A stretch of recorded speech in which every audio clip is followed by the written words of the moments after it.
used to bring Mr. Damon book to school, and I would read it, you know, anytime I would finish my work, you know, so now we partner with Mr. Damon. It's still soaking in right now. I know. It's so great. So surreal. Later, Jimmy Fallon welcomes Christoph Waltz, NBC Tonight. President Biden and the state of our union. The president facing a Republican-controlled House for the first time as he lays out the challenges facing the country. Americans under pressure with inflation taking a big bite and fears a recession is looming.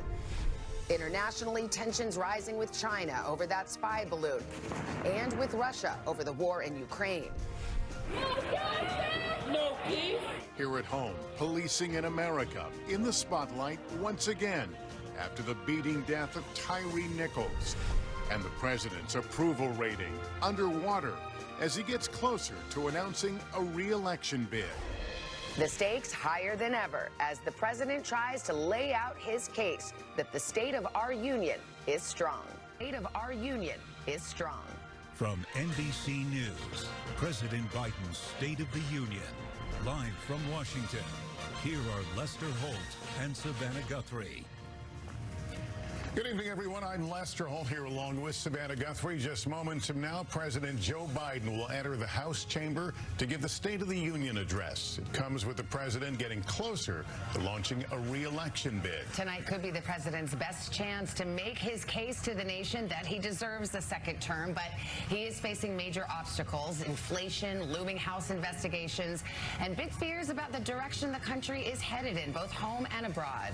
Any moment now, we expect the sergeant at arms to announce the president's arrival. We have our full NBC News team here with us in studio: Kristen Welker, Chuck Todd, Hallie Jackson, as well as correspondents spread out around the world. So let's get it started. We'll have NBC senior Capitol Hill correspondent Garrett Hake lead us off. He's in the House chamber. We're already seeing the dignitaries arrive, members of the Supreme Court. Garrett, give us a lay of the land.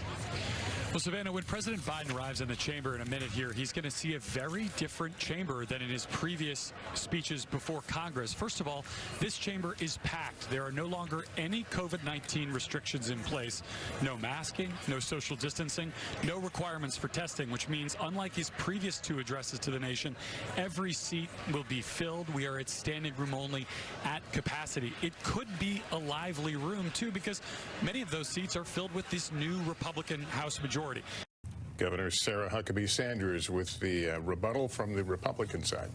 From the State House in Arkansas, where she is, as she pointed out, the youngest governor in America, right. And then mentioned that President Biden is the oldest president we've ever had. Fitting with her theme that there is a new generation, she believes, of conservative leadership, and really leaning into some of those so-called culture war issues, denouncing the woke left, as she put it, and drawing a distinction between normal and crazy, which, depending on which side of the aisle you sit on, you might have a different perspective on which one is which. All of it in contrast to President Biden's speech, where he did not lean quite so much into some of those hot-button culture war topics. All right, Hallie, thank you. That is going to do it for our special coverage of President Biden's State of the Union address, as well as the Republican response. Of course, we will have continuing coverage tonight with Chuck and Kristen. They're on NBC News Now, as well as tomorrow morning, bright and early on Today, and tomorrow evening, Lester will be there, NBC Nightly News. Emphasis on you early.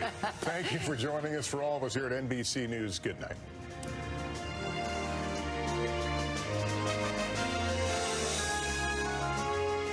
We join our regularly scheduled program already in progress. 6 minutes into the flight, Samuel Stumol's plane disappears from air traffic control radar screens.